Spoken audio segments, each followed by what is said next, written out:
Ok. Bonjour, Japon, Nord-Corée. Autorisation 4e essai nucléaire pour la Corée du Nord. Puisque le Japon ne peut pas faire ça. Voilà. Premier sujet de discussion. On fait un binôme Japon-Corée du Nord pour le 4e essai nucléaire. Voilà, que ce soit clair. Voilà. Deuxième point. L'extraction du NIAC. Un manteau anti-GPS. Quelques voitures, camions Mercedes noirs. Hop, direction Méditerranée ou océan. Pour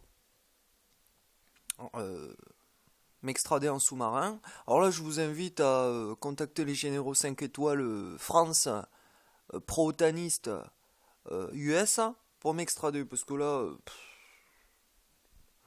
les États-Unis, ça les dérangerait pas que je sois en Corée du Nord ou au Japon. Je vous le dis cash. Donc, si vous n'avez pas les informations que je vous donne, vérifiez-les. Il n'y a aucun problème. Ce qui compte, c'est la Navy internationale. Voilà. Et le nucléaire. Tout ce qui est uranium enrichi, je le récupère pour le projet Orion. Donc la partie Asie stocke l'uranium enrichi en Chine. Et la partie occidentale le stocke aux États-Unis. Le Japon a très bien respecté sa parole d'honneur, qui était d'offrir l'uranium enrichi aux States. Et que ce soit le même modélisme en Iran, en Corée du Nord, et les futurs pays qui vont bénéficier de l'électricité uranium, application civile, mais l'enrichissement va partir au stockage pour fabriquer non plus des bombes atomiques, mais, parce qu'on en a déjà trop, mais des propulseurs de vaisseaux spatiaux, quoi, tout simplement. Planète, exoplanète, voilà. Donc, en se servant de l'hydrolyse de l'océan pour propulser sans perdre fil d'Ariane, donc hydrogène, oxygène, jusqu'au géostationnaire, pour tout simplement des unités, comme j'ai dit, fractales, de capsules, tout simplement, qui transportent des gens, du matériel,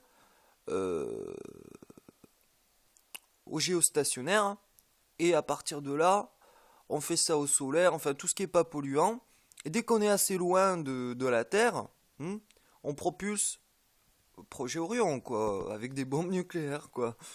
Donc, même pour aller sur Mars, je veux dire, on s'éloigne un peu de la Terre, on lâche une dizaine de bombes atomiques, on est déjà sur Mars à 8% de la vitesse de la lumière. Donc, l'humanité doit avoir ça avant 2000. Je souhaiterais avant 2021, mais voilà. Donc, le binôme Japon-Corée du Nord est très très important. C'est le passage où on abroge ce mur virtuel mais bien réel, communisme, capitalisme.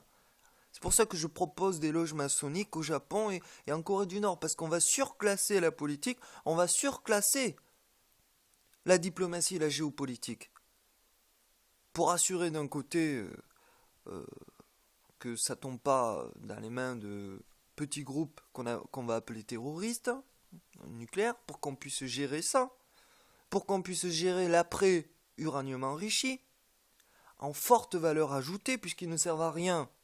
Mais comme toute arme sert un jour ou l'autre, ça c'est par expérience militaire depuis des millénaires, il est établi que les bombes nucléaires doivent péter, mais pourquoi pas ne pas les faire péter très loin de la Terre pour propulser des vaisseaux spatiaux. Donc on est en forte valeur ajoutée, et je pense que l'avenir de la Corée du Nord, c'est soutenu par le Japon. C'est ça. C'est un groupe d'intervention militaire de 1 million de militaires habilités à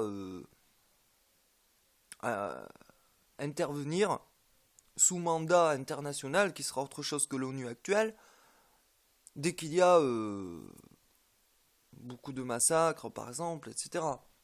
Il faut professionnaliser, il faut donner un but à cette armée, sinon le but de chaque arme et chaque militaire, c'est un jour de péter la gueule à autrui. Donc, si c'est comme ça, tant qu'à faire que nos bombes nucléaires propulsent des vaisseaux très loin de la Terre, ça